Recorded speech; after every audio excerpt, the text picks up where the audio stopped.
네. 네, 여러분들 잘 지내시고 계시죠? 네, 코로나 바이러스가 끝도 없이 우리의 삶을 괴롭히고 있습니다. 오늘은 우리가 아직 3장을 못 벗어났고요.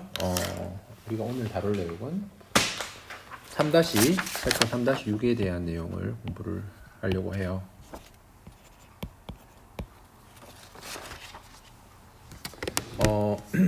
요즘 제가 이래저래 상담을 좀 하는데요. 오늘 좀 다른 얘기 좀 하고 시작할게요. 요즘 상담 기간이잖아요. 상담 기간이고 학생들이 이제 상담 글을 보내주고 저도 이제 읽어보고 거기에 대해 피드백하고 이렇게 하는데 제가 그리고 또 제 수업에서 초반에 설문조사도 했죠. 설문조사도 했죠. 여러분들 앞으로 진로가 어떻게 되느냐, 이거 제가 안 읽어볼 것 같지만 다 읽어봤어요. 어떻게 생각하는지, 앞으로 어떤 삶을 꾸려 나갈지, 이런 뉘앙스의 질문들을 제가 드렸던 것 같은데 좀 많이 바뀐 것 같아요. 여러분들의 생각이나 여러분들의 가치관이나 이런 것들이 많이 바뀐 것 같다.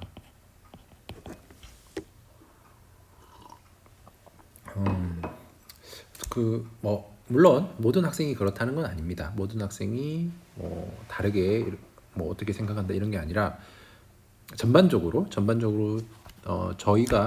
제가 학부를 다닐 때는 일단은 제일 회사에서 많이 보는 게 전공, 학점, 그다음에 플러스 영어, 이 두 가지를 많이 봤어요. 어떤 기업을 가든지 간에 전공 학점이 좋아야 되고 영어 성적이 좋아야 된다. 이렇게 했어요.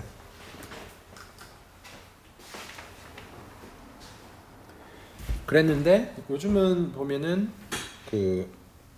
여러 가지 더 많이 요구합니다. 자격증도 요구하는 경우도 있고 또 여러 가지 경험들, 대회 나가 본 경험이라든지 대회 입상 경험이라든지 이런 걸 또 요구를 직접적으로 요구는 안 하지만 그런 것들이 자소서에 잘 반영되어 있으면 플러스 알파가 되기도 합니다. 근데 제가 드리고 싶은 말씀은 뭐냐면요. 자, 전공 좋아요. 그래서 제가 이제 여러분들 글을 읽었을 때 제 느낌을 그냥 솔직하게 말씀을 드리면 여러분들은 일단 학점을 잘 받으면 중요하다 생각해요. 그거는 동의해요. 학점을 잘 받는 거 중요하다 생각해요. 근데 어떻게 잘 받느냐? 성적 좀 잘 줄 수 있는, 성적 잘 받을 수 있는 수업들. 그 말은 무슨 말입니까? 최소의 노력을 통해 최대의 성과를 얻는 거. 그러니까 공부 조금만 하고 성적은 A 플러스나 A를 받고 싶다 이거예요. 그런 수업을 찾아서 듣고 싶어 해요. 과제도 없고 퀴즈도 없고 시험도 쉽고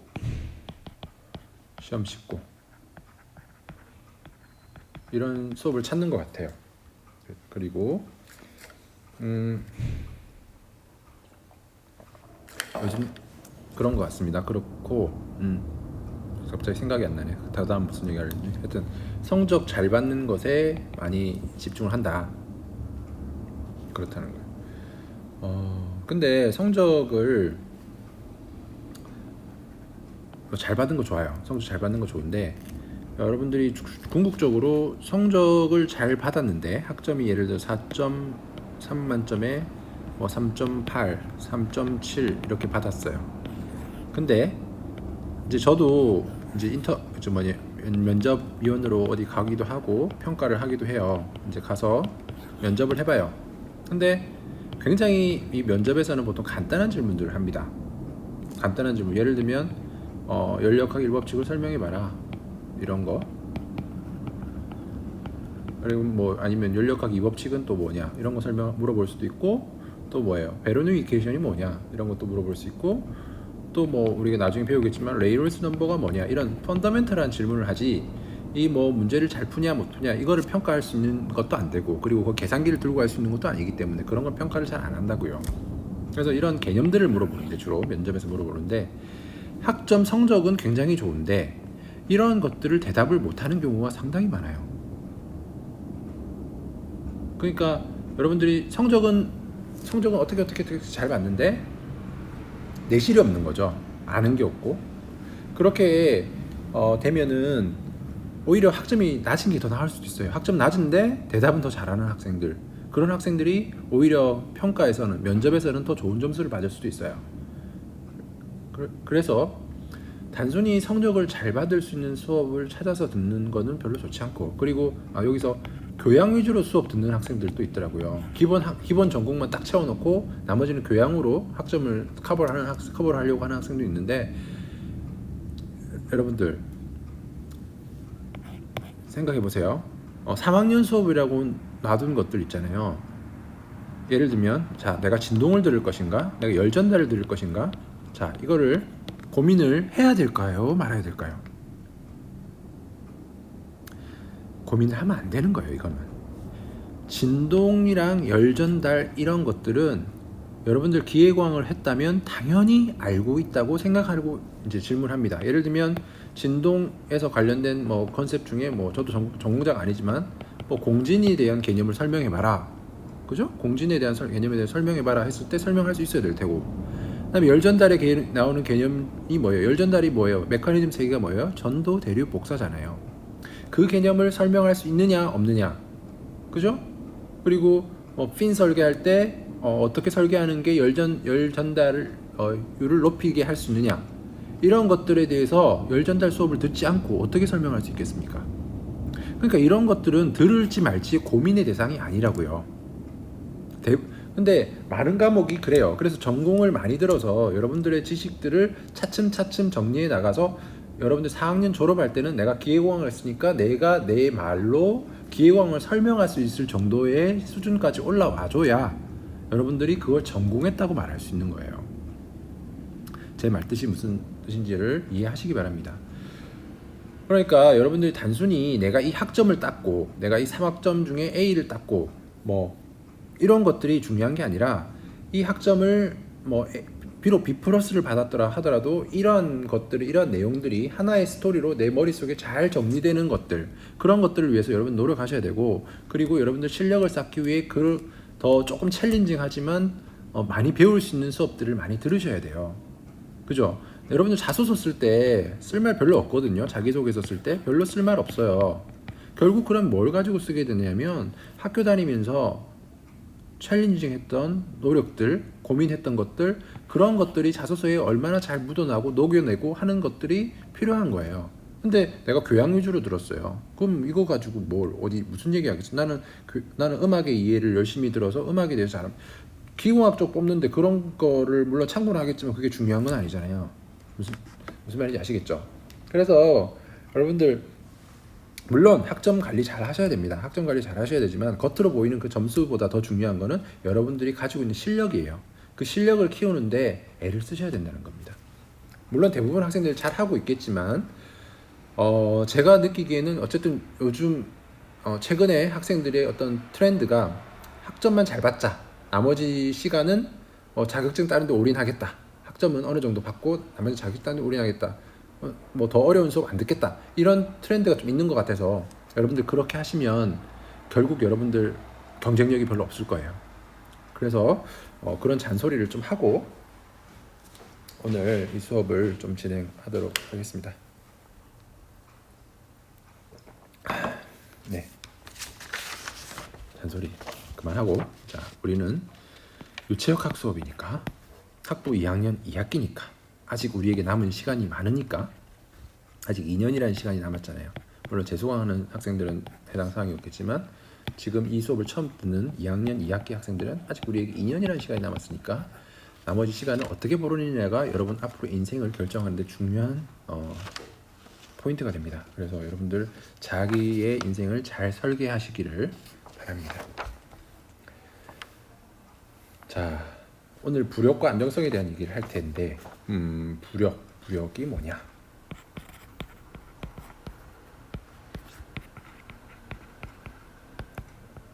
이게 뭐 때문에 발생하냐면,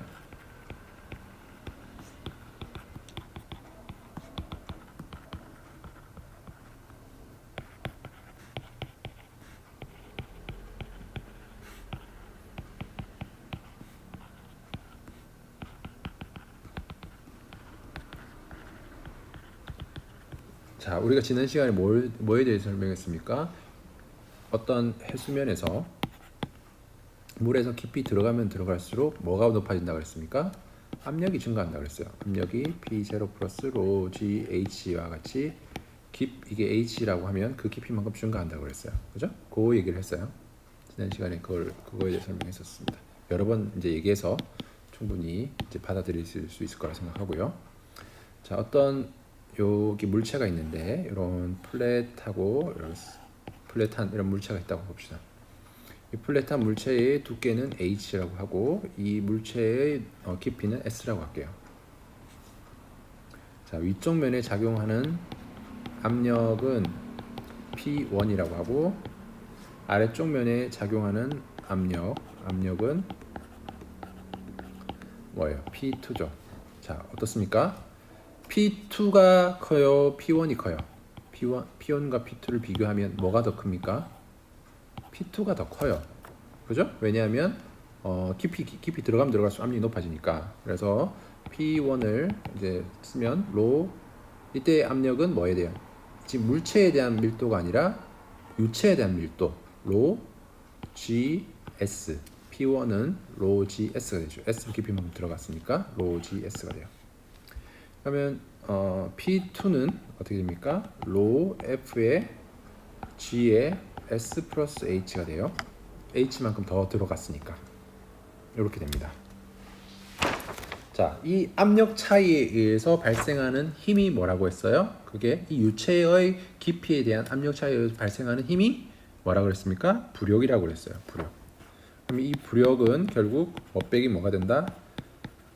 부력은 이 깊이에 들어가면 얘가 위로 떠오르려고 하는 힘이잖아요. 그게 부력이잖아요. FB. 부력은 어떻게 계산된다 하면은 부력은 F 바텀 마이너스 F 탑이 되겠죠. F 바텀 마이너스 F 탑. 그러면 얘를 계산하면 로 F에 G에 S 플러스 H의 단면적 에어리어 요 면을 의미합니다. 면. 그 다음에 마이너스 로 F의 GS의 에어리어 이렇게 됩니다. 요거 계산하면 어떻게 됩니까? 요 부분 캔슬 되죠. 그럼 남는 부분이 뭐가 돼요? 로 F의 G의 H의 에어리어가 됩니다. 됐죠? 여기서 HA는 뭡니까? HA는 두께 곱하기 면적이니까 결국 뭐가 됩니까? 볼륨이 돼요. 그래서 로 F의 G의 볼륨. 그래서 부력은 로 G B가 된다. 그죠? 근데 여기서 주의해야 될 게 뭐다?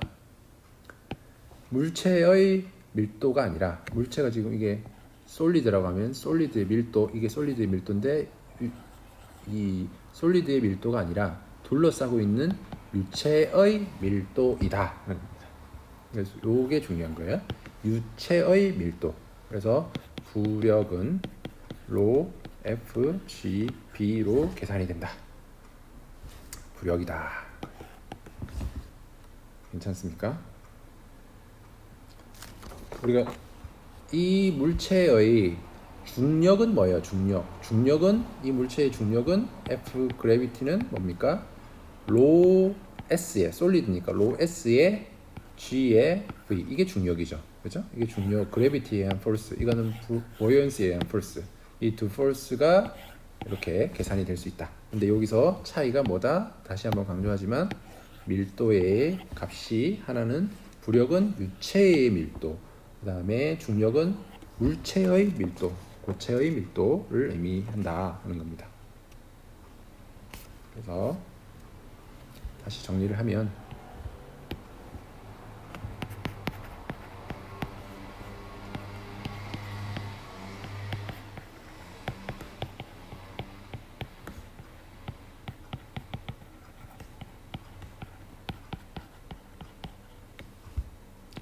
하나의 편에 작용하는 부력은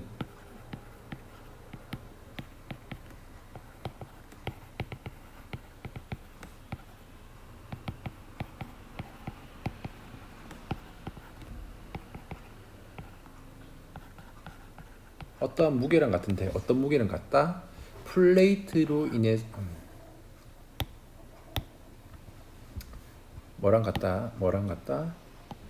플레이트 이거 지워졌네. 플레이트에 의해서 displaced 된 리퀴드. displaced는 플레이트가 차졌을 때 걔에 의해서 배제된이라는 뜻이거든요. 그래서 무슨 말이냐면 이 물체가 없다고 생각하면 유체로 가득 차 있었을 거 아니에요, 그죠? 근데 이 물체가 딱 들어가게 되면 그 물체가 차지하는 볼륨만큼 유체가 배제가 됐잖아요, 그죠? 그게 displaced 됐다는 거예요. 그래서 그 리퀴드의 무게다. 그게 뭐다? 부력이다.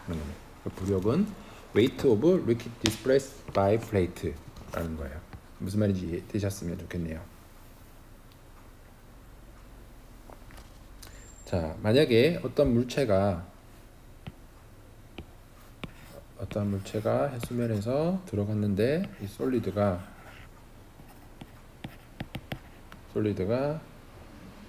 정지된 상태다. 죄송합니다. 네, 죄송합니다. 지금 저녁 8시에 가까워서 문자가 오네요. 네. 자, 솔리드의 중력 WS, 그 다음에 부력 FV. 자, 이 두 개의 포스가 어떻게 된다? 밸런스를 이루게 되면 어떻습니까? 얘가 멈춰 있을 수 있는 거죠, 그죠? 이 포스가 밸런스가 이루어지지 않으면 어떻게 됩니까?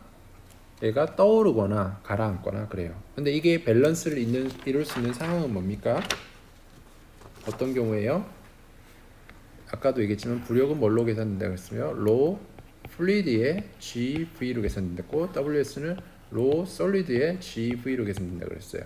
그러면 지금 이게 GB 캔슬 되잖아요, 그죠? 얘가 그러면 더 이상 가라앉지도 않고 더 이상 떠오르지도 않는 조건은 뭡니까? 플루이드의 밀도랑 솔리드의 밀도랑 같아지는 경우에 얘가 둥둥 가운데 멈춰 있는 그런 상황이 된다는 겁니다. 이해되시죠? 우리가 물리적으로 당연하게 받아들이고 있는 내용들을 이제 좀 뭐라고 해야 되나? 이제 수학적으로 좀 정리하고 있다 이렇게 이해하시면 됩니다. 요약하자면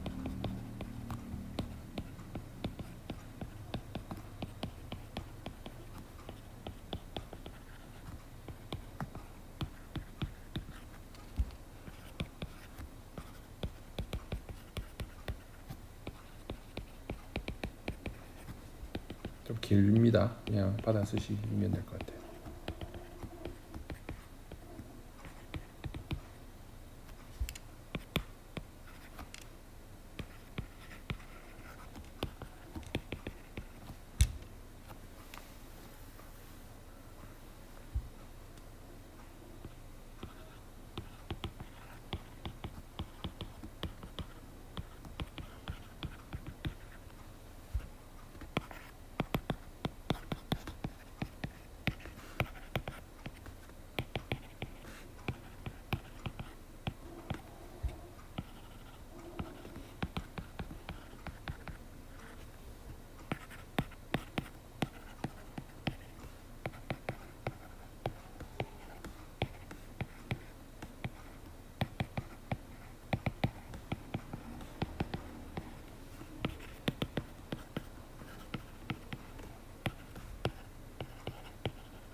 자, 아까 제가 설명했던 내용들을 이렇게 그냥 정리를 한 거예요.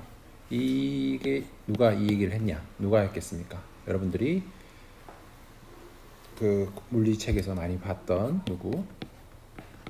아르키메데스 프린시플, 아르키메데스의 법칙, 원칙. 언제쯤 이게 있었을까요? BC예요, BC. 3세기, 2세기, 2세기, 1세기인가요? 하여튼 요때쯤 3세기 정도, BC 3세기 정도에 이런 게 있었다.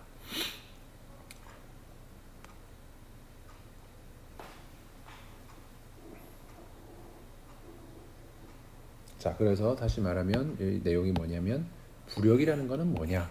부력이라는 거는 바디에 의해서 배제된 물체의 무게와 같다 하는 것을 이제 확인한 게 뭐다? 이 사람이 한 거고 이 힘은 어디로 작용한다? 배제된 볼륨의 도심으로부터 윗방향을 향하게 작용한다. 다시 말하면 이렇게 작용하고 있는데 이 형상의 도심은 어디겠습니까? 이게 만약 유니폼 덴시티면은 가운데겠죠, 그죠? 가운데에서 뭐예요? 윗방향으로 작용한다. 배제된 유체에서 배제된 유체의 무게와 무게의 힘만큼 위로 이렇게 떠받치려고 하는 게 뭐다? 부이언시 포스다 하는 겁니다. 무슨 말인지 아시겠죠? 이거를 정리한 게 아르키메데스 하는 거예요. 자, 됐고 하나씩 또 가볼게요.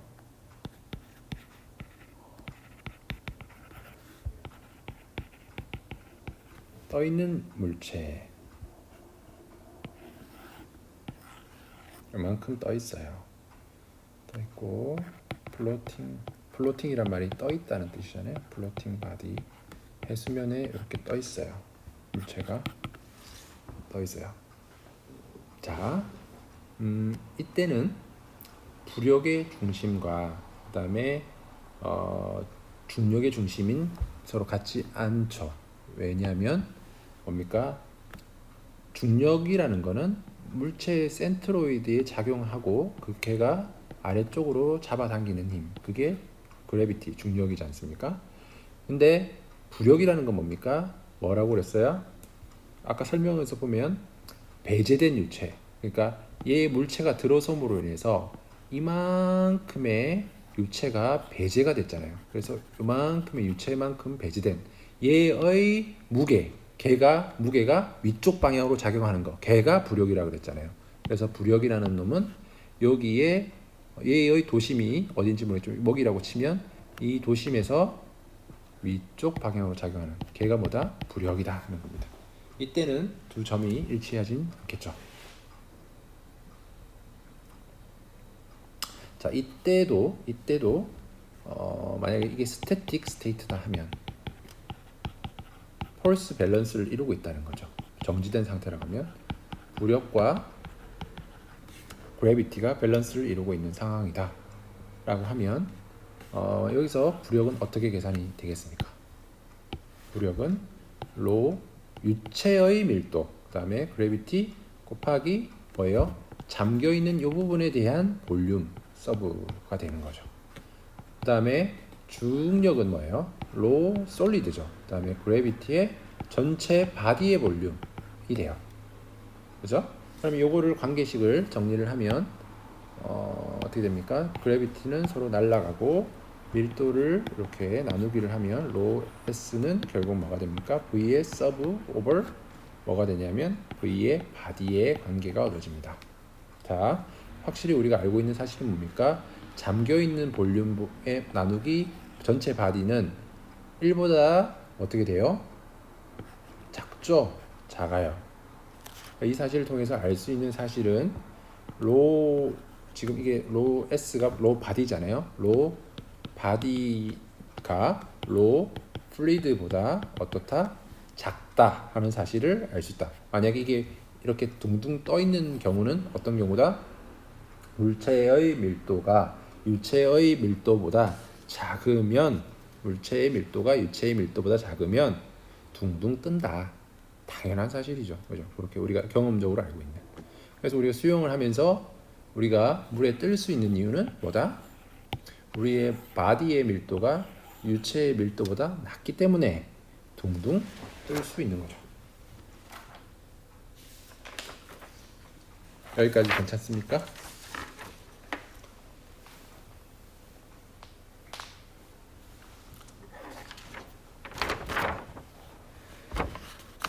지금 유체 정력학을 하고 있습니다.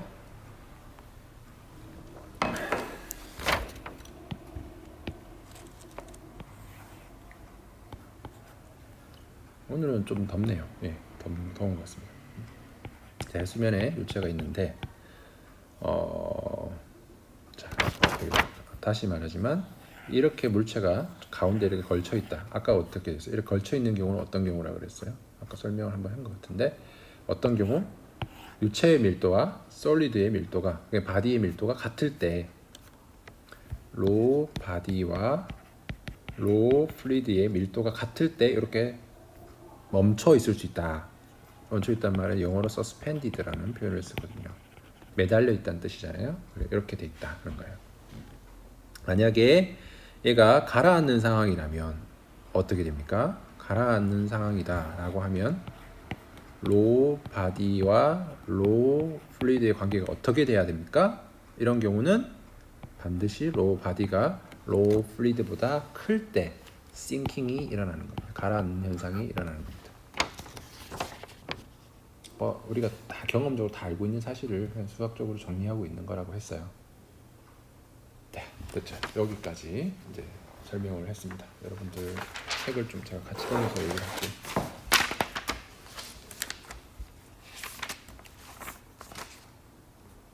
어디죠? 지금 제가 설명드린 부분이 없나요? 책이 없나? 책이 있네요. 여러분들 책 그림 3-44 관련된 내용을 한번 읽어보시면 도움이 되실 것 같습니다. 예, 여러분들 막간을 이용해서 지난번 과제가 아니라 퀴즈로 냈던 문제를 여러분들이 잘 못 풀었죠. 물론 잘 푸는 학생도 있어서 만점 받은 학생도 있지만 일단 이번 문제는 뭐였냐면 왜 부호가 그 마이너스 부호를 붙이느냐 하는 문제를 앞에 넣었잖아요. 그거는 일단은 단순히 그냥 미분해서 그렇게 나왔다 이렇게 설명하는 건 좀 그렇고 어떤 설명을 제가 원했냐면 그 코에피션트를 양수로 만들기 위해서는 부호를 마이너스로 해줘야 양수가 된다. 그런 의미가 잘 담겨 있으면 만점을 드렸습니다. 그렇지 않은 학생들이 2점 정도 만점 됐던 걸로 해드렸던 걸로 알고 있어요. 근데 1번 문제를 좀 많이 착각을 하셨는데 어떤 문제였냐면 일단 다시 한번 리뷰를 하면 이렇게 캐피러리 라이즈가 발생을 했어요. 캐피러리 라이즈가 발생을 한 경우에 여기는 대기압이고 여기도 대기압이고 이 리퀴드가 이렇게 차 있는 경우이죠. 녹화되고 있나요? 네, 잘 되고 있네요. 이렇게 돼 있는 경우에 오세간 현상으로 인해서 얘가 빨리 올라왔어요. 그리고 이 미니스커스가 이루는 각도가 세타예요. 그러면은 이 포스 밸런스를 요 면에 대해서 생각을 하면 PA 여기 요 바로 밑에 있는 여기서의 압력을 PB라고 하면 PA 마이너스 PB의 뭐예요? 파이 R 제곱은 2 파이 R의 시그마 코사인 세타랑 같다라고 했죠. 요 면에 대해서 작용하는 힘은 폴스 밸런스를 하면 그렇게 된다. 그러면은 여기와 여기의 수두 높이의 차이에 의한 그러니까 유체의 높이의 차이에 의해서 압력을 생각하면 PA 여기서의 압력은 여기랑 같을 거라고 생각하면 PA는 결국 PB 플러스 로 GH랑 같다라고 볼 수 있다고 했어요. 이 두 개를 서로 밸런스를 놓으면서 H는 로 GR의 2 시그마 코사인 세타 여기서 시그마는 표면 장력 계수라고 했습니다. 그래서 표면 장력 계수에 의해 표면 장력 계수는 뭐가 정해지면 결정이 돼요? 두 유체가 결정이 되면 정해져요. 그래서 이게 하나가 지금 리퀴드고 하나가 지금 워터고 예를 들어서 하나가 에어다 이러면 72 뉴턴 퍼 미터인가요? 72 곱하기 10 마이너스 3승인가 그랬던 것 같아요. 이런 값들로 정해져 있어요. 상수가 정해져 있어요. 0.07이네요. 0.07이 그죠? 요렇게 표면 장력 계수가 이렇게 정해져 있고 뭐 이제 그 두 유체가 어떤 거에 따라서 결정이 됩니다. 그래서 이거를 설핏 텐션이라고 하고 만약에 리퀴드인 경우는 되게 다른 리퀴드인 경우에도 유체가 다르면은 이 장력 계수가 존재해요. 표면 장력 계수가 존재하는데 그때는 표면 장력이라고 안 하고 그때는 인터페이셜 텐션이라고 합니다. 인터페이셜 텐션. 그래서 계면 장력이라는 표현을 씁니다. 물론 이 수업에서 그것까지 알 필요는 없고 지금 제가 그 과제에서 설명하고 싶었던 건 뭐냐 하면요 이거예요. 자, 어찌되었든 PA가 여기 압력이고 여기가 PB 정도의 압력이라고 하면 PB와 PA 중에 뭐가 더 큽니까? PA가 PB보다 로지 H만큼 큰 거예요. 그죠? PA가 P 로지 H. 그럼 여기 바깥에는 무슨 압력이 작용하고 있습니까? 대기압이 작용하고 있어요. 다시 말하면 PB부터 어쨌든 여기에 있는 압력은 어쨌든 PA보다는 작은 압력이 여기 걸리고 있다 하는 거예요. 작은 압력. 무슨 말인지 이해되시죠? 상대적으로 대기압보다 작은 압력이 여기 걸리고 있고 여기는 대기압이 걸려 있다는 거예요. 그런데 여기서 만약에 여기서 물을 끌어당기기 위해서 이렇게 구멍을 냈다고 칩시다. 그러면은 자 상식적으로 이게 높으니까 물이 치고 나오겠지 이렇게 생각하기가 쉬운데 그렇지 않다는 겁니다. 왜 그렇습니까? 얘는 PA인데 여기는 PA보다 낮은 프레셔가 작용하고 있는 거예요. PA보다 낮은 프레셔가 여기에 걸려 있는 거예요. 그러면 어떻게 되겠습니까? 그러면 이 유체가 밖으로 빠져나올 수 있겠어요? 밖으로 어떻게 빠져나올 수 있겠어요? 없겠어요? 밖으로 빠져나올 수가 없다 하는 겁니다. 그죠? 그래서 펌프를 이렇게 해서 만들 수 없다. 어떤 학생들은 뭐 이런 얘기도 쓰더라고요. 이게 높이가 있는데 어느 정도 쭉 내려오다가 이게 더 이상 그러니까 펌프가 불가능하다 하는 설명은 맞춘 학생들이 꽤 있어요. 그러니까 가능하다고 하는 학생들은 틀린 거고요. 펌프가 불가능하다고 설명하는 학생들 꽤 있는데 그 불가능한 이유를 뭐라고 설명하냐면 얘가 요만큼 돼 있으니까 얘가 쭉 빠질 거다. 물이 쭉 빠질 건데 여기만큼 이상 빠지면 더 이상 물이 나올 힘이 없기 때문에 연력학 이 법칙 이렇게 하면서 불가능할 거다. 그런 설명은 아니라는 거죠. 여기서는 이렇게 안 나온다는 거예요. 문제는 그죠? 왜 못 나오냐? 압력이 여기 바깥쪽 압력이 안쪽 압력보다 높으니까. 그러면 어떤 현상이 벌어지겠습니까? 여기까지 맞추시면 제가 8점을 드렸고요. 여기서 어떤 설명까지 더 붙이면 완벽하다. 어떤 학생은 여기서 그냥 아무것도 움직임이 없을 것이다 생각했는데 그게 아니라 여기에 있는 에어가 오히려 역압력이 걸려서 안쪽으로 들어가는 현상이 발생한다는 겁니다. 그래서 여기 기포가 막 발생하게 된다는 거예요. 그죠? 그런 것까지 설명이 들어가주면 만점을 드렸어요. 오케이? 예, 무슨 말인지 이해되시죠? 그래서 요러한 컨셉들을 이제 이렇게 하시면 돼요. 그래서 여기서 제가 이런 문제를 통해서 제가 이제 여러분들 말씀드리고 싶은 거는 물론 직관도 중요해요. 여러분들 생각하는 직관, 높으니까 이렇게 빠지겠지 생각하는 직관도 중요한데 너무 직관만 믿지 마라. 너무 직관에 의존하지 말고 우리가 가지고 있는 수학적인 툴 그리고 물리적인 공식들 이런 것들을 활용해서 납득할 만한 이유를 설명할 수 있어야 돼요. 그냥 직관만 가지고 설명하는 거는 틀릴 수 있잖아요. 근데 우리가 수학이라는 우리가 가지고 있는 진리와 같은 툴을 활용한다면 여러분들이 이러한 현상을 좀 더 논리적으로 잘 설명할 수 있다 하는 것을 보여드리기 위해서 이런 문제를 한번 여러분들 퀴즈로 한번 내본 거예요. 근데 생각보다 많이들 잘 못하셨어요. 근데 뭐 이제 아직 시작이니까 잘 하실 수 있을 것 같습니다.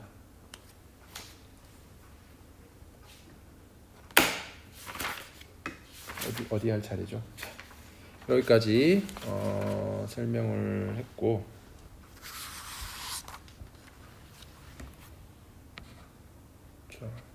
자 됐고 넘어가 볼게요. 어디 할 차례지?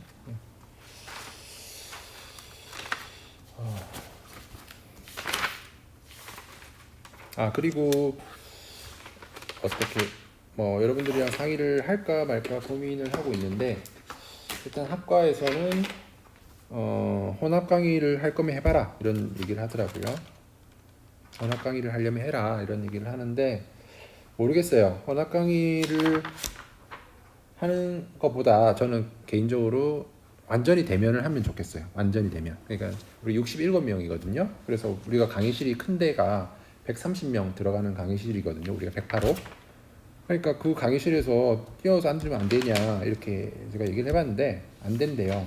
그래서 대면 강의는 안 되는 것 같아요. 그래서 혼합을 하든지 아니면은 비대면을 하든지 알아서 하라 이렇게 얘기를 했는데 일단 좀 고민 중이에요. 어떻게 하는 게 좋을지.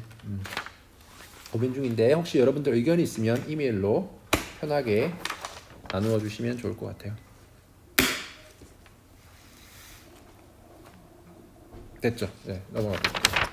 이제 다시 요거는 이제 다시 까먹고 앞에 까먹지 마시고 앞에 내용에 이어서 다음 내용을 또 진행한다 이렇게 보겠습니다.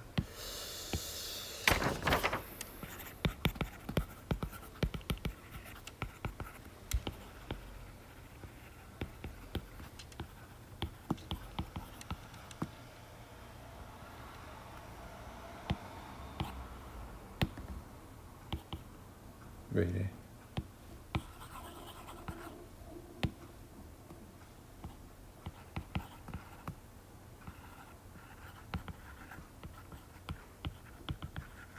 immersed라는 단어는 무슨 말이냐면 물에 완전히 잠긴이라는 뜻입니다. 그리고 floating은 떠 있다는 뜻이고요. 이러한 경우에 대한 안정성을 얘기를 합니다. 이거는 이러한 컨셉은 어디서 중요하겠습니까? 어디서 이 컨셉들이 중요하겠어요? 안정성. 배를 설계할 때, 그다음에 submarine 잠수함 설계할 때 어떻게 무게 중심을 잡는지 이런 걸 고려할 때 중요하겠죠. 네, 중요할 겁니다. 자, 일단은 물리적인 개념을 설명할 때 어떻게 설명하냐면 스테이블을 하는 경우는 보통 이렇게 설명하고요.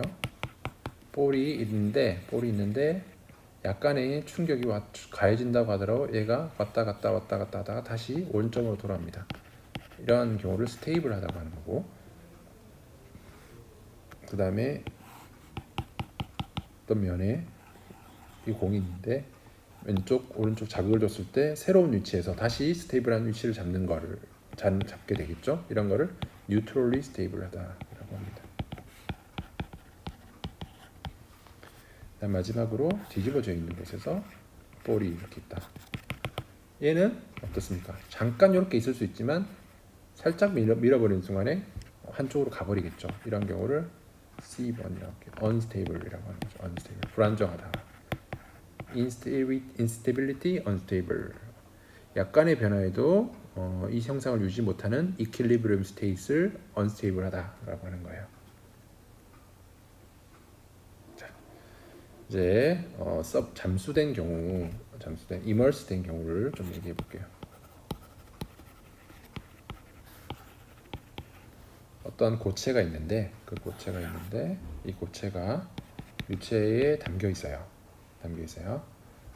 그러면 이 고체에 작용하는 그 담겨 있다는 말은 어떤 상태냐면 위로 가지도 않고 아래로 가지도 않고 딱 정지되어 있는 상태. 그러면 부연시 포스가 이렇게 작용하고 있고, 그다음에 웨이트가 이렇게 작용하고 있는 경우, 그죠? 이런 경우 어떻습니까? 중심이 같아요. 부력이 작용하는 점과 그다음에 웨이트가 작용하는 점이 동일하게 되는 경우, 이때는 아까 설명했던 개념 중에 어떤 개념이랑 같냐면 이런 경우를 뉴트럴리 스테이블하다고 하는 거예요. 중립적으로 스테이블하는 경우. 그러니까 이런 경우에는 아까도 얘기했지만 살짝 얘가 움직이더라도 새로운 위치에서 다시 그 위치를 유지하려고 하는 그런 경향이 있겠죠. 자, 그 다음 고체가 있는데 이 고체를 어떻게 만드냐면 아래쪽에 무게중심을 더 가진 고체가 있다 생각해 볼게요. 그러면은 이게 지금 부력은 생각해 보면 뭡니까? 부력은 고체에 의해서 배제된 유체의 무게를 위쪽 방향으로 중력 반대 방향으로 그려주는 걸 부력이라고 하는 거잖아요. 그렇기 때문에 고체의 형상만 중요한 거지 고체 내의 밀도 분포는 중요하지 않아요. 맞죠? 그러니까 고체가 여기 밑에가 밀도가 높다고 하더라도 그게 전혀 부력에는 영향을 안 준다고요. 그러니까 부력의 센터는 여전히 같은 점이 되는 거죠. FB가 되는 거고, 웨이트의 센터는 근데 어떻게 됩니까? 그래비티가 작용하는 센터는 어떻게 됩니까? 얘가 무게중심이 아래쪽으로 오니까 좀 밑으로 처집니다. 이렇게 됩니다. 그죠? 그래비티가 아래쪽으로 이렇게 작용합니다. FW가 아래쪽으로 이렇게 작용합니다. 그죠? 되는 거예요. 무게중심이 아래쪽 내려왔어요. 자, 이러한 경우는 아까 위에서의 어떤 경우랑 같다. 아까 위에서의 어떤 경우겠습니까? 이런 경우는 B는 일단 설명했고 A와 C 중에 뭐가 이 상황에 가깝겠습니까? 이 상황은 A번과 가깝습니다. 스테이블한 경우에 스테이블한 안정돼 있는 상황이에요. 안정돼. 만약에 뭐에 요게 B라고 하고 G라고 할게요. 그러면 if G is below B, G가 B보다 더 아래에 있을 때 이런 경우를 스테이블하다라고 하는 겁니다. 자, 또 하나의 경우.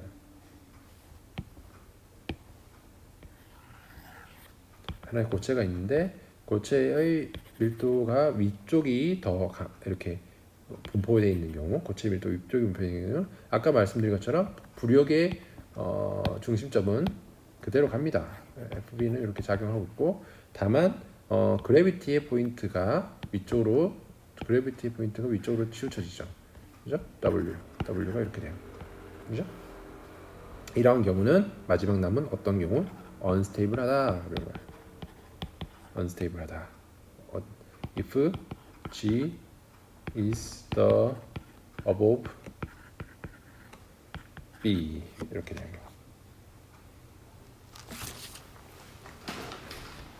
됐죠? 이렇게 지금 잠겨 있는 경우에 대해서 이렇게 세 가지 개념을 가지고 설명할 수 있다. 뭘 가지고 얘기하면 된다? G와 B의 위치를 가지고 얘가 스테이블할지 안 할지를 이제 평가를 하시면 된다 그런 겁니다.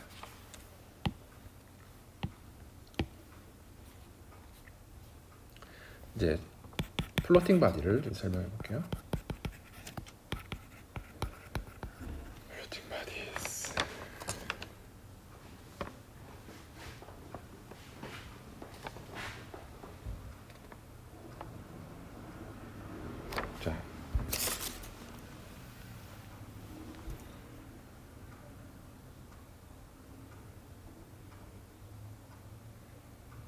자, 어떻게 이런 경우를 볼게요.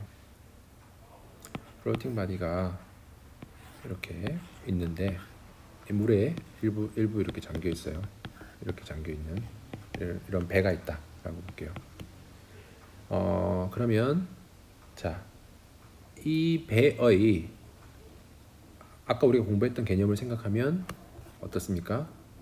B가 G보다 위에 있으면 스테이블하다라고 했어요. 자, 이것도 그렇게 만들 수 있겠죠. 자, 부력의 중심은 이 배제된 유체의 중심에서 작용하는 중력 반대 방향의 힘이잖아요. 그게 부력이잖아요. 그죠? 부력인데 이 만약에 여러분들이 배를 어떤 식으로 어쨌든 설계를 했을 때 배의 무게 중심을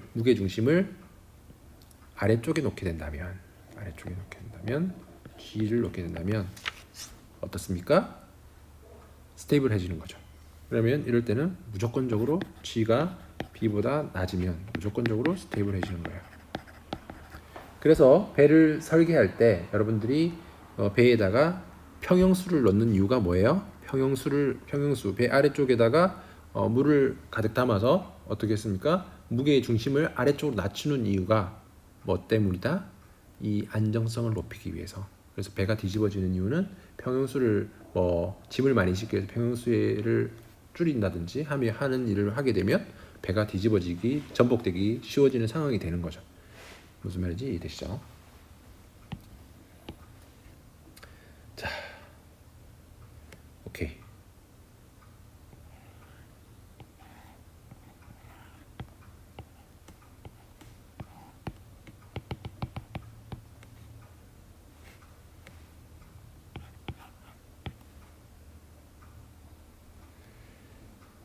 만약에 이러한 경우 B는 배제된 유체의 중점이니까 여기 그대로 가는데요. G의 위치가 어디에 가 있냐면 G의 위치가 이 정도의 중점에 가 있. 여기에 지금 이 솔리드의 중심이 여기 와 있다라고 하면 어떻게 하면 이런 경우에는 G가 B보다 큰 경우가 돼 버려요. 그러면 이럴 때는 maybe unstable 해줄 수 있다. maybe unstable. 자, 어떤 경우가 벌어지냐면 밑에 그려볼게요. 배가 이렇게 자 그림을 잘 그릴 수 있을지 모르겠는데 이렇게 오른쪽으로 좀 기울었어요. 배가 이렇게 기울었어요. 이렇게 기울었을 때 지금 제가 설명드리는 내용은 여러분들 페이지 105를 보시면 돼요. 105를 보시면 돼요.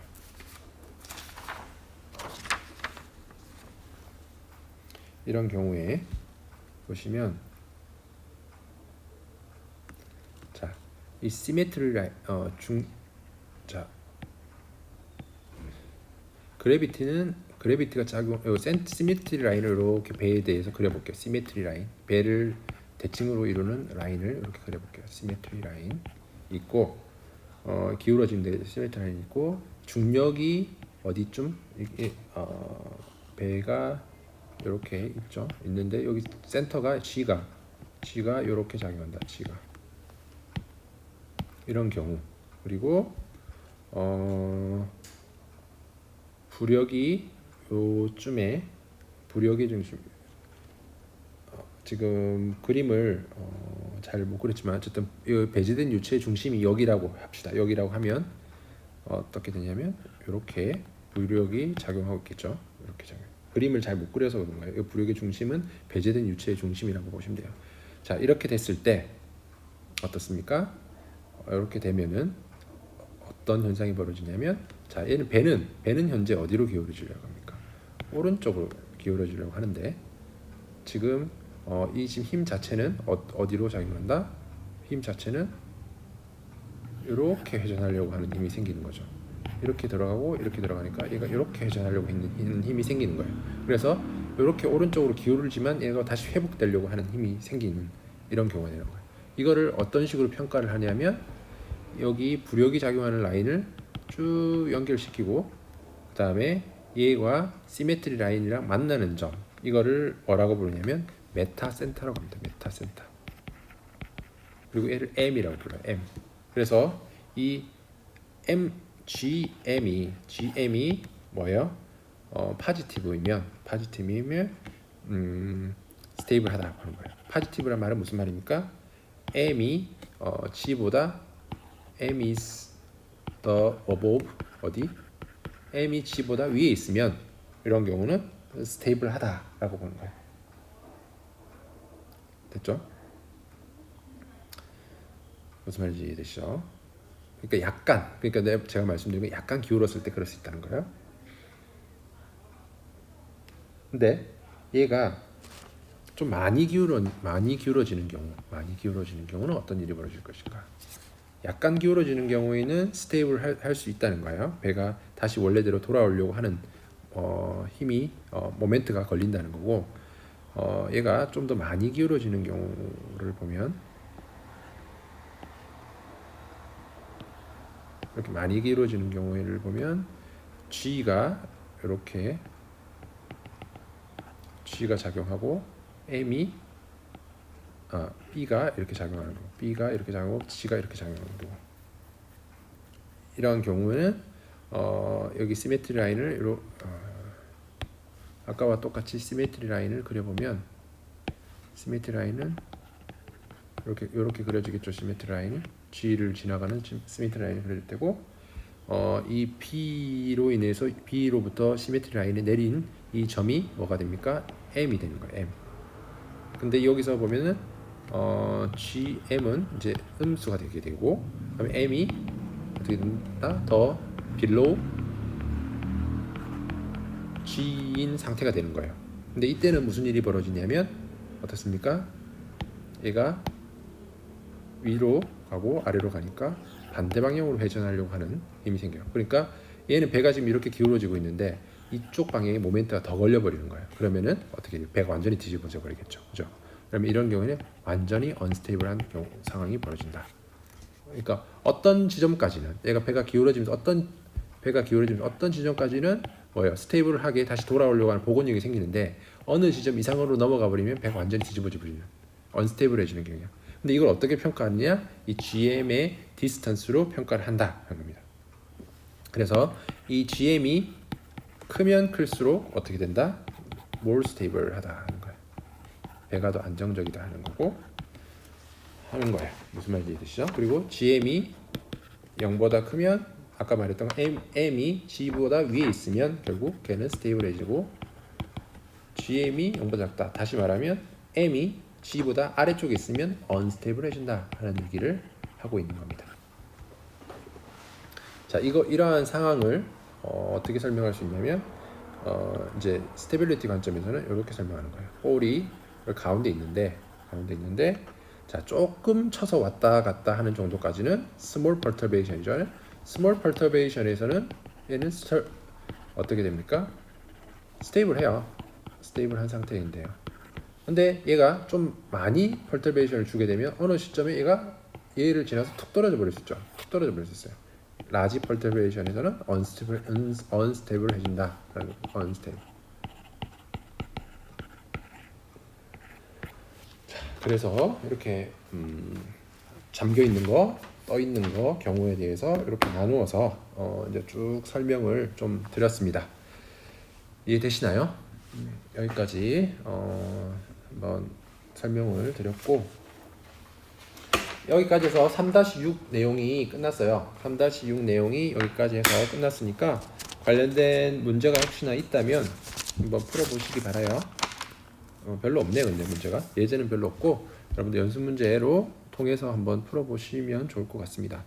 이 다음 내용은 3-7 내용입니다. 잠깐 끊었다가 가든지 아니면 다음 시간에 수업하든지 시간을 한번 제가 확인해 본 다음에 이 수업이 지금 끝날 수도 있고 아니면 좀 더 연결해서 할 수도 있을 것 같습니다. 잠시 끊어갈게요.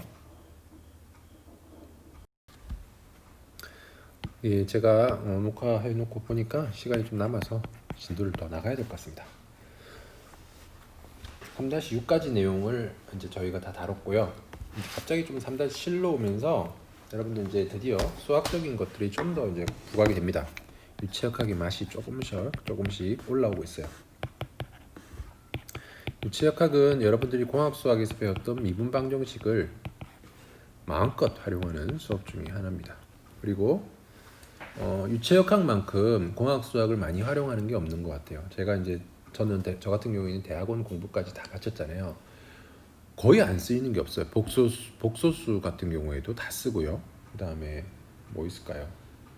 뭐 어떤 경우 푸리에 시리즈 뭐 이런 거 다 쓰고 라플라스 트랜스폼은 좀 많이 안 썼던 것 같다. 그런 건 안 썼지만 어쨌든 미분 방정식으로 푸는 것들 그리고 변수분리법, PDE 그런 것들 우리 유체역학에서는 어쨌든 왜냐하면 유체역학이라는 학문 자체가 수학자들에 의해서 많이 발전이 되어 왔어요. 그렇기 때문에 날개 형상이나 이런 것들 하면서도 전부 다 수학이에요. 그래서 좀 뭐라고 말해야 되나 우리가 특히 공학 수학에서 다루는 수학 정도를 가지고 웬만한 문제를 많이 풀어보는 게 유체역학이에요. 그래서 자기가 수학을 좀 좋아한다 이런 학생들은 유체역학을 전공하는 거를 저는 좀 추천을 드리는 바입니다. 유체역학이 재미있어요. 재미있어요. 그래서 좀 이제 좀 고민하시는 분들, 진로에 대해서 고민하시는 분들 있잖아요. 나는 개인적으로 로봇을 별로 안 좋아해. 로봇 만드는 것도 별로 싫고 뚝딱뚝딱 하는 거 싫어하고 자동차도 그닥 관심 없어. 저도 자동차에서 3년 다녔지만 자동차 별로 그닥 관심이 안 생기더라고요. 별로. 자동차에 이렇게 빠진 사람들 있잖아요. 덕후라고 하나요? 그런 사람들 많잖아요. 자동차 보면 미칠 것 같고 그런 사람들은 자동차 해야죠. 자동차 해야 되고 그리고 로봇만 보면 막 만들고 싶고 막 하고 싶은 사람들은 로봇 하시면 돼요. 근데 그런데 내가 왜 기계과 이렇게 왜 와 있냐? 나 로봇도 안 좋아하고 자동차도 안 좋아해. 이런 학생들 단순히 나는 그냥 물리를 좀 좋아하고 수학 좀 좋아하고 그런 학생이야. 평범한 학생이야. 이런 학생들한테는 뭘 추천하냐면 저는 개인적으로 코딩이라는 걸 추천합니다. 코딩. 여러분들 졸업하고 나면 무기가 뭐가 있을겠어요? 여러분들 만들 수 있는 무기. 결국 이제 직장 생활이라는 게 전부 다 전쟁이잖아요. 전쟁인데 어떤 무기를 가지고 여러분들 싸울 것인가 하는데 손으로 푸는 사람, 손으로 어떤 문제를 풀려고 하는 사람, 그리고 손으로 뭐 풀기 어려운 문제들을 코딩을 통해서 푸는 사람. 게임이 안 되겠죠. 코딩을 통해서 푸는 사람 훨씬 낫겠죠. 그래서 여러분들이 코딩이라는 것을 여러분들의 무기로 가지고 있으면 굉장히 회사나 아니면 어느 곳에 가든지 여러분들이 이 무기를 활용해서 할 수 있는 것들이 많아져요. 이 코딩이라는 건 단순히 기계공학에서만 쓰는 게 아니고 전자공학, 당연히 컴퓨터 사이언스 쪽은 이쪽 기본이니까 전자공학 아니면 다른 화학공학 이런 쪽에서도 코딩을 이용해서 해볼 수 있는 것들이 굉장히 많아요. 그래서 그리고 앞으로 요즘 또 딥러닝 이런 얘기 많이 하잖아요. 4차 산업혁명. 그러면서 AI를 코딩한다. 결국 뭡니까? 파이썬을 가지고 파이썬이라든지 멜랩 같은 걸 통해서 요즘 대부분 파이썬이긴 한데 이런 걸 통해서 딥러닝 코드를 짜보고 하는 거예요. 그래서 여러분들 이 코딩이라는 무기를 좀 키웠으면 좋겠고, 그리고 고체역학이나 동력학은 어렵죠. 동력학은 어려운데 고체역학이나 연력학에 비해서 유체역학이 어려워요. 근데 생각해보면 오히려 그 상대적으로 좀 쉬운 쪽에서는 사람들이 더 많아요. 고체역학은 그러니까 좀 더 경쟁자가 더 많아질 수 있고, 유체역학은 좀 비교적 어려워요. 그런 학문들에 비해서. 그러면 사람이 좀 작을 수가 있어요. 이렇게 경쟁하는 사람들이. 그래서 조금 더 어려운 거를 선택하는 게 여러분들이 앞으로 할 수 있는 것들이 더 많을 수 있다 하는 역발상을 좀 하셨으면 좋겠고, 그 코딩과 이거 연결된 게 그게 결국 뭐예요? Computational Fluid Dynamics라는 거예요. 전산 유체역학. 코딩을 그 유체역학 문제를 코딩을 통해서 푼다. 이게 전산 유체역학이거든요. 그래서 이런 쪽에 진로를 관심을 가져보는 것도 저는 추천합니다. 그리고 저는 물론 지금 AI 이거 하시니까 다 하셔야 돼요. 하시는 게 좋은데 이것도 트렌드거든요. 10년 정도 봅니다. 10년 지나면은 이것도 다시 시들해질 수 있고 다시 전통적인 학문으로 다시 돌아갈 수도 있어요. CFD든 아니면은 CAD든 CAE든 이런 쪽으로 다시 컴백할 수도 있어요. 그때 가봐야 알겠지만 어쨌든 이런 전통적인 것도 잘 하면서 여러분 새로운 것들 잘 추구하면 좋은데, 혹시 자기가 그런 쪽 컴퓨터 계산이나 이런 쪽에 좀 더 관심 있는 분들은 그런 쪽의 진로를 잡아서 학부 연구소를 해본다든지 하는 경험도 좋을 것 같아요. 그래서 관심 있는 학생들은 또 저희 방에 또 지원하시면 또 검토해서 같이 연구할 수 있을 것 같습니다. 자, 오늘따라 특별히 잔소리도 많고 쓸데없는 소리도 많은 것 같습니다. Differential form, 이거는 뭐예요? Differential form of 뭐예요? Newton's second law죠. F는 MA의 미분 형태가 지금 델타 F 벡터는 델타 M 곱하기 A 벡터라는 거예요. 델타 M은 로 dV라고 쓸 수 있죠. dV는 로 dx, dy, dz라고도 쓸 수 있죠. 그러면 델타 F 벡터는 어떻게 쓸 수 있습니까? 로 A 벡터의 dx, dy, dz라고 쓸 수 있어요. 그래서 델타 F 벡터는 이렇게 쓸 수 있다. 자, 유체에 작용하는 힘. 이거는 뭐냐면 관성력이에요. inertia force. 관성력. 그러니까 시그마 F는 MA 벡터라고 할 때 지금 이 부분을 얘기하는 거예요. 관성력을 의미하는 거예요. 자, 유체에 그러면 작용하는 힘은 크게 뭘로 나눌 수 있냐면, 지금 여러분 기억하셔야 되는 게 지금 우리는 강체 모션에 집중하고 있습니다. 강체 모션. 그러니까 변형률을 고려하지 않는 강체 모션을 보는 거예요. 이런 경우를 보는 거예요. 유체에 작용하는 힘을 크게 두 가지로 나눌 수 있는데, 하나는 바디 폴스, 하나는 서피스 폴스로 나눌 수 있어요. 바디 폴스의 종류는 어떤 것들이 있냐 하면은, 여러분 대표적으로 아는 바디 폴스가 뭡니까? 바디 폴스라는 거 쉽게 얘기하면 이게 유체라고 하면, 유체 하나 입자라고 보면 유체의 덩어리 안에 전체에 작용하는 힘, 이걸 바디 폴스라고 하는 거고, 서피스 폴스는 뭐냐면 이 연에 이 테두리에 작용하는 힘, 그걸 서피스 폴스라 한다. 이렇게 나누어서 보면 돼요. 그래서 서피스에 작용하는 힘은 크게 이제 프레셔 같은 것들, 압력, 그 다음에 또 스트레스 같은 것들, 이런 것들이 서피스 폴스가 되는 거죠. 그래서 서피스 폴스는 프레셔, 그 다음에 and shear stress가 되고, 바디 폴스의 얘들이에요. 바디 폴스 얘는 뭐가 있냐면 gravity, 중력, 그 다음에 electrical force, 그 다음에 and magnetic force, electromagnetic force, 이런 것들이 바디 폴스 중에 바디 폴스라고 볼 수 있어요. 이런 것들이. 자, 근데 우리가 이번 학기에 다루는 내용에서는 전자기 쪽은 다루지 않습니다. 그렇기 때문에 그래비티만 고려하면 돼요. 바디 폴스라고 하면.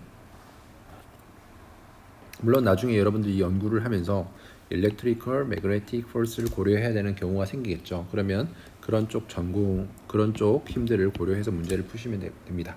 일단 당장 우리는 그런 걸 고려하지 않는다 하는 거예요. 자, XY G축을 정의를 합시다. X, Y, Z축 이렇게 정의했어요. 자, Z축이 앞으로 나와야 되는 이유는 뭡니까? X와 Y가 이렇게 디파인 될 때 Z가 앞으로 나와야 되는 거는 뭐 때문입니까? 물리 시간 다 배웠죠? 플레밍의 오른손 법칙, 라이트 핸드 룰. 플레밍의 오른손 법칙 때문에 이렇게 되니까 바깥쪽으로 나오는 형태로 이렇게 그려주는 게 맞죠? 약속입니다. 약속. 이렇게 약속이에요. 플레밍의 오른손 법칙 약속이에요. 자, 프레셔 폴스를 먼저 따져볼게요. 프레셔 폴스. 프레셔 폴스는 델타 F의 S의 서피스 폴스인데 Z 방향이라고 볼게요. 그러면은 지금 이 XY G축에서 이러한 미소 사각형이 있다라고 미소 정사각형이 있다고 했을 때 이 여기를 dx, 그 다음에 여기는 dy, 그다음에 여기까지부터 여기까지가 dz가 되겠죠. 이렇게 될 거예요. 자, 그 프레셔 폴스. 그러니까 프레셔 폴스는 여기서 어디 작용하는 폴스냐면 요 뒷면에서 압력으로 누르는 힘이 되는 거고요. 그다음에 앞면에서 이렇게 누르는 힘이 이제 프레셔 폴스가 되겠죠. 이 두 힘을 이제 고려를 하면 된다. 그러면 이 형상이 이런 형태로 있다고 생각하면 이 한쪽은 PZ는 0이라는 좌표라고 생각할 수 있겠죠. Z는 0인 지점에서 그 힘이라는 건 뭐예요? 힘이라는 거는 프레셔 곱하기 면적이잖아요. 면적은 dy 곱하기 dx가 맞나요?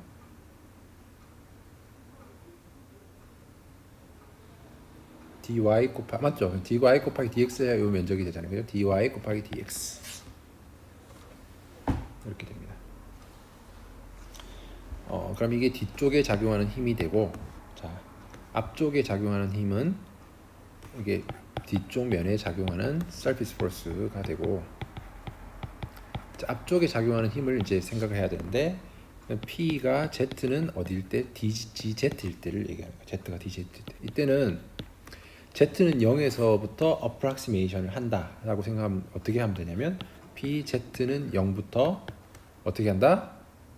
우리가 테일러 시리즈 익스펜전 공부했죠. 테일러 시리즈 익스펜전을 하면은 테일러 시리즈 익스펜전 하면 라운드 P의 공부 제가 알려드렸잖아요. 테일러 시리즈 익스펜전 이렇게 되고 플러스 2 팩토리얼 분의 1의 라운드 Z 라운드 P의 DZ 제곱, 그죠? 그 다음에 맞나요? 그 다음에 3 팩토리얼 분의 1의 라운드 Z 제곱이죠. 제곱 라운드 Z 3승의 라운드 3승의 P의 DZ 3승 이렇게 되죠. 네, 제가 필기를 잘못 해놨네요. 제 노트에. 네, 이렇게 됩니다. 이렇게 되는데 테일러 시리즈를 쭉 전개하면 이렇게 해서 쭉 가잖아요. 근데 지금 이게 미소한 거라고 했어요. 그러면 DG가 굉장히 제곱을 하게 되면 작은 값이기 때문에 여기서부터 다 날리게 됩니다. First order approximation 1차 근사를 하는 거예요.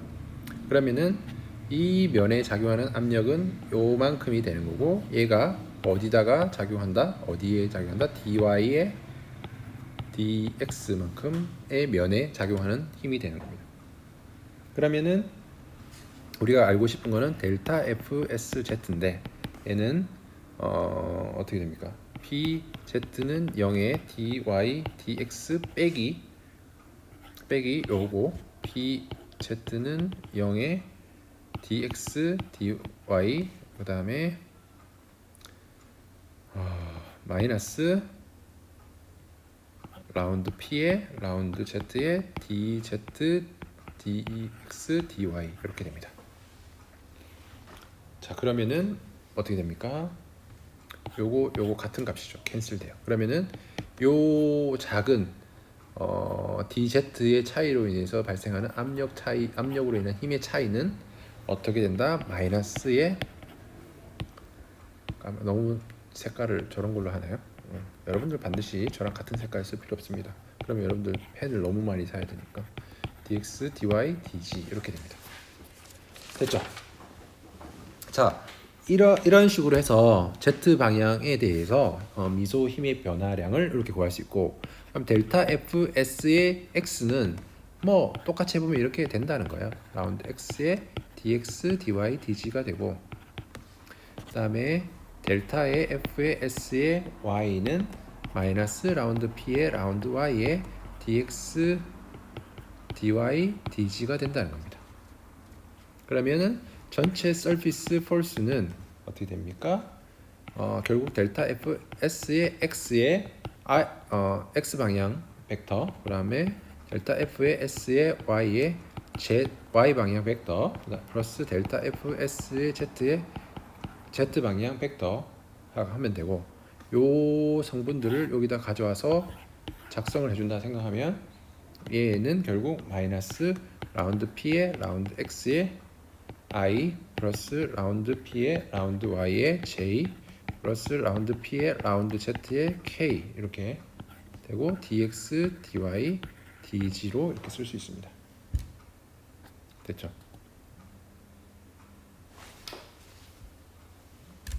자, 그러면은 자, 요렇게 됐고, 얘를 자, 제가 지난번에 뭘 알려드렸습니까? 그레디언트라는 걸 알려드렸죠. 물론 공학에서 다 배웠지만 그레디언트라는 거는 i의 라운드의 라운드 x 플러스 j의 라운드의 라운드 y 플러스 k의 라운드의 라운드 c라고 했어요. 그러면 이 그레디언트를 가지고 얘를 표기를 한다면 델타 fs는 마이너스 그레디언트 p가 된다는 거예요.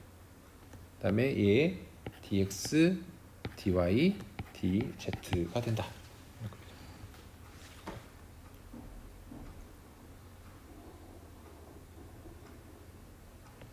그 다음 이렇게 하고 이제 됐나요? 그러면 바디 폴스까지만 할게요. 할까요? 바디 폴스까지만 합시다. 바디 폴스는 그럼 어떻게 되느냐? 일단 서피스 폴스는 이제 구했고, 바디 폴스는 그래비티를 의미한다고 했어요. 바디 폴스는 근데 어디요? y 방향에만 작용하죠. 우리가 x, y, g를 이렇게 그렸다고 하면 얘는 중력은 이 y 방향으로 작용하는 거죠, 그죠? y 방향에만 그 중력을 고려하면 돼요. 그래서 델타 F의 이제 바디 폴스의 Y는 어떻게 됩니까? 마이너스 델타 M의 G라고 쓸 수 있고, 중력이니까, 그죠? 마이너스 로의 N은 G의 dx, dy, dz로 이렇게 쓸 수 있습니다. 근데 여기서 우리가 G 벡터를 이렇게 정의를 해버리면, G 벡터라는 거는 0i, 마이너스 gj, 0k 이렇게 정의를 해버리면 얘 대신에 어떻게 된다? 어떻게 쓸 수 있다? 델타 FB 벡터는 지금 Y에 대한 성분만 이렇게 했는데 나머지는 0이니까 얘를 결합시켰을 때 이런 형태로 쓸 수 있다는 거예요. 로우 G 벡터에 dx, dy, dg 이렇게 쓸 수 있다는 겁니다. 됐죠? 그래서 바디 펄스는 이렇게 된다. 됐죠? 그러면은 델타 F는 아까 다시 돌아가면 델타 F는 뭐와 뭐의 성분이라고 그랬어요? 서피스 폴스와 바디 폴스의 결합이라고 했는데 일단 지금은 시어 스트레스는 다루지 않아요. 시어 스트레스는 다루지 않고 서피스 폴스와 바디 폴스만 가지고 얘기를 하는 거예요. 그런 경우에는 지금 얘가 결국 서피스 폴스 이거는 프레셔에 대한 힘, 그다음에 바디 폴스 얘는 그래비티에 의한 힘, 두 힘의 결합이다. 이 두 개를 결합시켜주면 마이너스 그레디언트 P 플러스 로 G 벡터의 dx, dy, dz가 된다라는 겁니다. 근데 얘는 뭐예요? 얘는 결국 이너시아 폴스랑 밸런스를 이루게 되면 이너시아 폴스는 로 A 벡터의 dx, dy, dg로 아까 유도를 했었죠. 이게 이거랑 같다는 말이니까 dx, dy, dz 날리면 결국 로 A 벡터는 뭐가 된다? 마이너스 그레디언트 P 플러스 로 G 벡터가 된다 하는 관계식을 여러분들이 이제 유도할 수 있다. 이거는 어떨 때만 적용된다? 리지드 바디 모션에서만 적용된다. 오브 플리드. 자, 이 지금 위에 우리가 이전 내용까지는 유체가 정지되어 있는 유체에 대해서 막 설명했는데 지금부터는 이제 유체가 움직이는 유체를 설명하기 시작하는 거예요. 하지만 강체 유체에 대한 얘기를 하고 있는 겁니다. 자, 여기까지 유도를 했어요. 자, 요거 유도하는 거는 나중에 나비스톡스 유도를 할 때도 굉장히 중요한 내용이기 때문에 꼭 다시 한번 리뷰를 하시기를 바랍니다. 그럼 오늘 수업은 여기까지 할 텐데요. 오늘 수업을 간략하게 리뷰를 하고 마무리를 하도록 하겠습니다. 자, 3-6에는 부력과 안정성에 대한 얘기를 했는데요. 부력은 부력의 지금 키 메시지는 뭐다 그랬어요. 자, 판에 의해서 디스플레이스된 리퀴드의 무게가 부력이다 하겠습니다. 그죠? 그러니까 어떠한 고체가 들어갔을 때 그 고체에 의해서 배제된 유체의 무게, 물론 여기서는 플레이트가 이제 고체의 케이스긴 하지만 고체가 아닌 경우도 가능해요. 그런 경우에도 부력이 다죠. 예를 들어서 버블 같은 경우에는 이게 버블이 이렇게 있다 하면 버블의 밀도가 리퀴드보다 훨씬 낮잖아요. 로우 가스가 로우 L보다 훨씬 낮잖아요. 그렇기 때문에 기포가 쭉 올라가는 현상들, 이것도 다 부력이에요. 그죠? 그런 경우를 이제 부력이라고 하는 거잖아요. 이거를 밝힌 사람이 누구냐? 아르키메데스고, 아르키메데스가 다음과 같이 팬시하게 이제 그 물리적인 현상을 설명을 한 거고, 그걸 수학적으로 이제 우리가 오늘 공부를 한 거죠. 그래서 스태틱한 상태를 설명하기 위해서 이렇게 쭉 설명했고, 뭐 여기서는 아까 챕터 2에 대한 그 퀴즈 문제를 설명하기 위해서 좀 설명을 드렸고, 스테빌리티 관점을 좀 말씀드렸고, 잠수되어 있는 경우에서는 스테이블한 경우는 B가 G보다 올라가 있는 경우, 그리고 그다음에 G가 B보다 올라가 있는 경우에는 어떻게 된다? 얘가 언스테이블해지는 경우다라고 했어요. 그다음에 플로팅 바디인 경우에는 G가 그러니까 무게 중심을 아래쪽, 그러니까 평형수를 아래쪽에 가져다 놓으면 스테이블해질 수 있는데 어떤 이유에서는 평형수를 이렇게 넣지 않는 듯 해서 이게 무게 중심이 높아지게 되면 언스테이블해질 수 있는데, 배가 어느 정도 기울어져 있을 때는 원래대로 복원하려고 하는 힘이 있는데 어느 정도 이상 넘어가게 되면 배가 확 뒤집어지는 경향이 생길 수 있다 하는 내용을 좀 설명드렸어요. 그러면서 3-7장 내용 하면서 이제 리지드 바디 모션, 이제 모션이 들어가는 겁니다. 이제 강체 모션만 얘기하는 거예요. 유체의 변형은 생각하지 않는다는 거예요. 그러면 그 강체 모션에서 이제 바디 폴스와 서피스 폴스를 고려해서 다음과 같은 관계식을 이제 유도하는 과정까지 오늘 수업에서 했습니다. 저 오늘 뭐 이것저것 여러 가지 많은 얘기를 했는데 그럼에도 불구하고 여러분들 오늘 내용 잘 정리하셔가지고 공부하면 될 것 같습니다. 다음 시간에는 아마 챕터 3장을 마무리할 수 있을 것 같아요. 그럼 오늘 수업 여기까지 하겠습니다. 수고 많으셨습니다. 감사합니다.